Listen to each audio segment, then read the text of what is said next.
Like that's how I feel like we're looked at. Like the minute you show a sign of weakness, is like, oh, you're weak, and you're weaker than the next man. And I feel like it's unfair. Like we're held at a higher standard, but we're treated like we're not equal.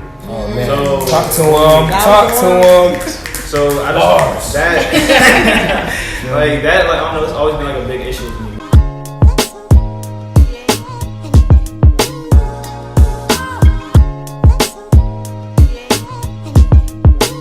What's up, y'all? It's your boy Sage Ray. Welcome to the third episode of The Lemon Squeeze. We are in a new place. It's very nice. Shout out to Nick, his crib. It's a very nice crib. So in this episode, we will be talking on the topic of mental health illness within the Black community. But before that, I want to introduce my beautiful friends here. This episode is sponsored by b.millionz Lemonade. Good taste, good time. Hit Big Mon up for the best tasting drinks on campus. At MonsBig on Instagram. So just go one by one and just state your name and your age. I'm Jimmy, I'm 20. I'm Iman, I'm 20. I'm Ro, I'm 20. I'm Kojo, I'm 20. I'm Brandon, I'm also 20. I'm Kiva, I'm also 20. Alright guys, so first things first. I think a big part of like kind of dismantling this whole like discussion and like the stigmas in the Black community is first educating people on like what it is, like the stigmas within mental illness within the Black community. So I'm gonna ask y'all to write down one or two words that you think describes the stigmas that you think we face in the Black community regarding mental illnesses. So just write it down real quick and hand it to me, and I'm gonna read it. Alright. Alright, so first one. Here we go. Black stigmas. Black parenting. Black parenting. Crazy.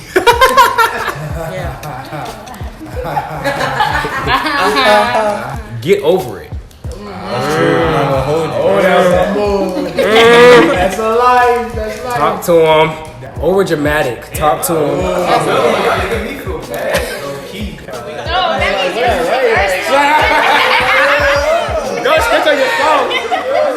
Don't snitch on yourself. All right. No, sir. Interactions. Okay. I don't think they know what a stigma is. Strong.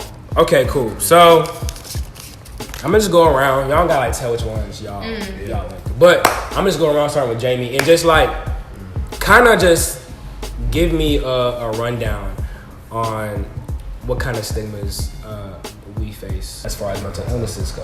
Like, I think the get over it is a mood, very big connection. Because, like, Black parents tend to tell us, like, especially when we go and may feel depressed, oh, just let it pass, let it get over it, go over it, just make yourself feel better in the moment. But it's bigger than that, you know what I mean? And sometimes talking through it or getting some counseling can be a big help, but it just shuts down. You feel that?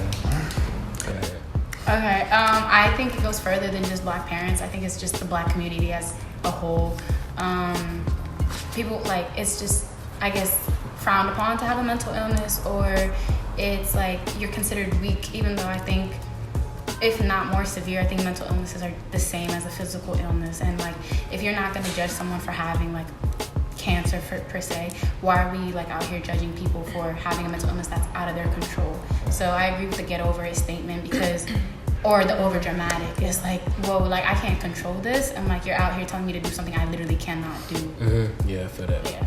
Everybody views Black people as like strong-headed, strong-willed people. So like when we have mental illness, it's just like what's your problem? Like, I feel that because I feel like a lot of the society, I mean, just in general, I feel like Black people are looked at as to be like, we always have to be like strong. Yeah. We're always fighting for something. Like we're always fighting for ourselves, fighting for our counter. Like we're always fighting. Fighting So for our rights. yeah, fighting for our rights. So it's just like, when it comes to mental health, which is very like debilitating. I've never dealt with it or struggled through it. But that shit is real. Yeah. And I feel like when you spend so much time fighting, this might be seen as like a weakness. Yeah. You know what I'm saying? I feel like a lot of people are scared of that. So yeah, I mean, like going off that, like I know guys who have had like mental issues or whatsoever, and then they just feel like, oh, like talking about it is something that they should, because oh, you're a black guy, like you're expected to be strong, so you can't go around telling people, oh yeah, like this happened, I'm sad whatsoever. So it's kind of like you gotta like hide it in, and it like bottles up, and then that's when it ends up like affecting you like a negative way, if you know what I mean. Not for that. Yeah. That's how I feel like we're looked at. Like, we're looked at as trying to be strong. So like the minute you show a sign of weakness, is like, oh, you're weak, or you're weaker than the next man. And I feel like it's unfair. Like, cause like we're held at a higher standard, but we're treated like we're not equal. Oh man, So, talk to him. So I just that like that, like I don't know, it's always been like a big issue to me. But like I don't try to express it, cause like I'm just really bad at expressing my feelings, which is like kind of why like I struggle with like mental health, because I feel like every time I express myself, it's like I'm putting myself at a disadvantage. Because then people is like, oh, like you're weak or stuff like that. So it just makes me shut down. Yeah. People need to help each other. Like I'm going through something. You're going through something. Like I come and I talk to you about it. You can't just the whole get over. You can't just tell me like, oh, get over, like brush it off. Like if I come to you and I talk to you, it means like I can confide in you. I expect you like tell me what's good. Yeah, if you tell me get over it, best believe I'm never coming. Exactly, like if you tell me you get over it, it's like never. that just shows like you don't care about me. I feel like we don't give each other that space. You know what I'm saying? Like we could be talking, everyone gets excited, and when someone comes venting, a lot of times people make other people's situation about themselves. So say right now we're all talking about black mental health, and someone could be telling their story and then another person interjects. And now it's no longer about Jamie, it could be about Brando. You know what I'm saying? It's just like, but Jamie still needs his time. Like Jamie needs to get off his chest. He needs to talk. I definitely think it had an impact. I think that it forced us black people to like have to force and prove that we have a voice, and we have to like always go the extra mile to prove like we exist and everything. So I guess mental illness to people these days would be a sign of weakness. So the black community just isn't as welcoming towards that. If one is shown to have a mental illness, they try to silence that person or get rid of that person from the community, which isn't fair. But I do think, I don't blame the community, I blame the history of the community that we have to go through, as in, like you said, slavery or Jim Crow laws and all the stuff of the past.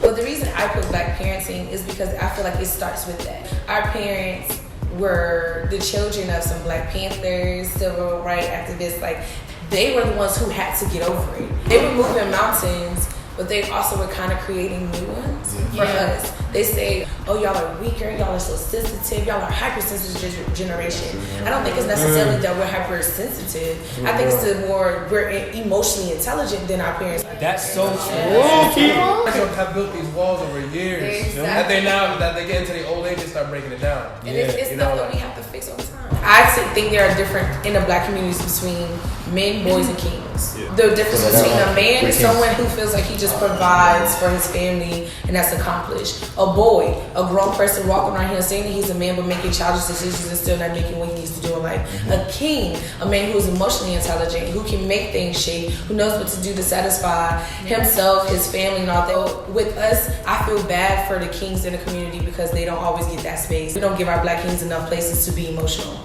Because as soon as they're trying to be emotional, give us a shoulder to cry on, it's, oh, he's weak, girl. Yes, like, exactly. is he spilling his feelings to me? Like, to me, that's not okay. Because I want a man who's okay with, Keith, I gotta talk to you. Like, da-da-da. Okay, cool, babe. Like, let's talk. Like, what's really good. Like, let's get this together. I feel like we don't have enough unity to get over this stuff. A lot of the issues in our community alone could be fixed if we just gave each other the space to talk. I feel like only kings can raise kings. Period. And I feel like it starts with, you know, like you said, like you were saying, like the parenting. I feel like only kings can raise kings. I don't think boys can raise a king. I have a lot of guy friends that will come and like they'll be like, okay, I'm not like trying to be like a little boy with what I'm about to say. Like if they show emotion or if they start crying, I'm like, no, that's normal. You're just conditioned. Like people like in society told you can't cry, you can't this. But if you're not crying on a really serious thing that you're like venting to me about, I'm gonna be like concerned. It's like, why aren't you showing your emotion? Like you need to pour your heart out right now.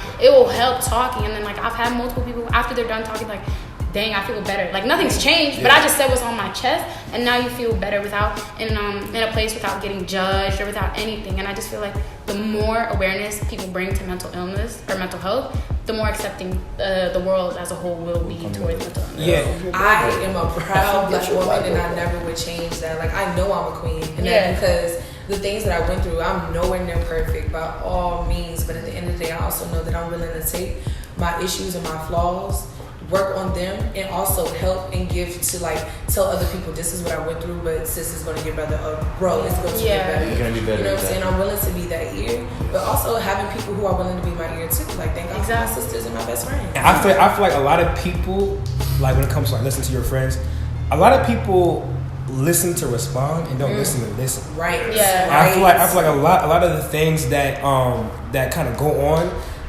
Honestly, it just feels better having someone that you can confide in and just talk to, and they just listen. We should start asking, do you want me to listen to give you advice? Exactly. Or do you want me to listen? As a shoulder. And those simple questions can go a long way. Yeah. Don't jump in thinking you got to get somebody a whole paragraph. Like just having a friend and just stopping what you're talking about for 1 second and be like, how are you? Literally, Right. spiritually. And that's something I started doing this year. How are you spiritually and emotionally? Don't tell me you're good, because no, you're my friend. I see you're upset. How's your spirit? Like, when was the last time you took time and if you do pray, when was the last time you prayed? When was the last time you had someone to pray with you? Like, and I know a lot of people are not always emotional or spiritual or religious, but sometimes it takes that one friend that's willing to pray and pull up those scriptures with you to say, we can do this together, and I'm holding you accountable because I bangs with you. Mental health can be accomplished with love and unity. Absolutely. You know what I'm saying? Perfect segue to the next question.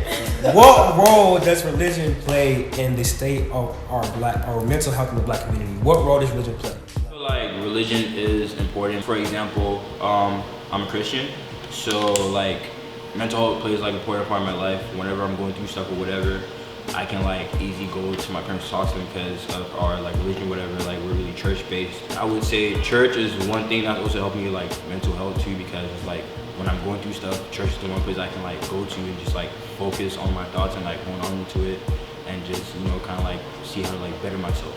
So I would say like religion and like church, like all that like plays like an important role. I mean, for me, God's done a lot for me. You know, the only time that I really felt like I'm low at this point, He's always been there. He's always in the room. You know, so even when I'm not praying, I know He's there. So getting into that aspect is like your parents be quick to be, you know, let's go to church, let's stand the third, or pray about it, this, that, you know. But sometimes you need a little more. You know, I think that seeking actual, if it gets to that point, professional help, is that space should be open. You know, sometimes God is enough, but just a little more could go a long way. This topic is close to my heart because my mother's bipolar, so I've dealt with that, you know, through my entire life ever since I was a child. You know, I've seen her go through manic episodes and this, that, and the third. So I always knew that God was with her, but she only needed a little more. Yeah. You know what I mean? So. And with that, I think a lot of people, as far as therapy goes in our community, it's kind of like, you know, kind of weird to go to therapy. You know, talk about your own. But I feel like a lot of people think, you know, why go to therapy when you have God? But I feel like God puts things on this earth for a reason. Exactly. I think therapy isn't a replacement for God. I think it's a supplement. You know what I'm saying? Exactly. It's more of a supplement for, you know, just like getting those things out. You know what I'm saying? Because, you know, God is great, but sometimes you need someone just to be in front of you physically. You can see them, they can talk to you, they can, you know, confide in you. So I think a lot of people think that therapy is just, you know, replacing God. And why would you go to therapy when you have, you know, you can just pray about it? Yes, we do love God, but when we pray to get out, He's providing those ways. So just like you will pray, Lord, keep my lights on, you pray for money, He's sending you people too. Like, I never understood why people thought that when God gave resources, it didn't make sense. Like, you pray for Him to show you the way and get you this job, He does that. So you pray for help through your situation and someone gives you therapy, you say no. Like, that's you putting a question mark where God put a period. And last time I checked, He is almighty. So how can you question the one and only? Yeah, because He's given a lot of people think, oh, He's supposed to, He hands you things. You know what I mean? But no, I think God hands you the opportunity to do Exactly. and the free will to make those choices. So you, it's a lot of time He helps you to help yourself. And gives you the space and the strength to help yourself. Like, have y'all ever seen that post on, it was on social media somewhere, I look at all platforms, so I don't even know anymore. But when he was like, Lord, I want a cake, but He gives you the eggs, the flour, the starch and all that stuff, but now you like, Lord, I want my cake. No, the reason you grow because He's teaching you how to bake your cake, the perfections, and if you don't get it right the first time with your ingredients, okay, let me try this measurement here. See, I like that. And then you build, and it's just like, thank you for helping me find my purpose. And you walk in and you see a sign for counseling services. Right. That's God right there. Right. You know, that's what I think about. Like that's the opportunity. He just told you something. that's a sign. So head up those stairs and have a conversation. Okay, and then as people are aware, I'm Muslim, so it's even more strict on our religion because like we believe in the saying that God does not give you more than what you can bear, and like yes, it's a very believable statement, and I'm by it. But like if I tell a fellow Muslim like, oh, that sentence isn't just resonating with me right now, and I'm very faithful. They'll say you just don't have faith in God, and then that just throws me off because I'm aware God's hearing everything, but sometimes like God hears me, but I can't hear Him, and sometimes I just need to hear you speak to me to give me that advice. Yes, God will always give it to me at some point, but I can't hear it right there and then. Like if my anxiety is through the roof, I need to hear it right there and then. Like I can't wait for due time. Like as much as faithful as I am, it's still hard in like some dark times. Hard to do that. From my perspective, I kind of feel like religion and therapy kind of like work side by side. Like I used to go to therapy. That was like actually before I did that. So I'm black. Let's put that out. So it's like really? Black people. Are you black?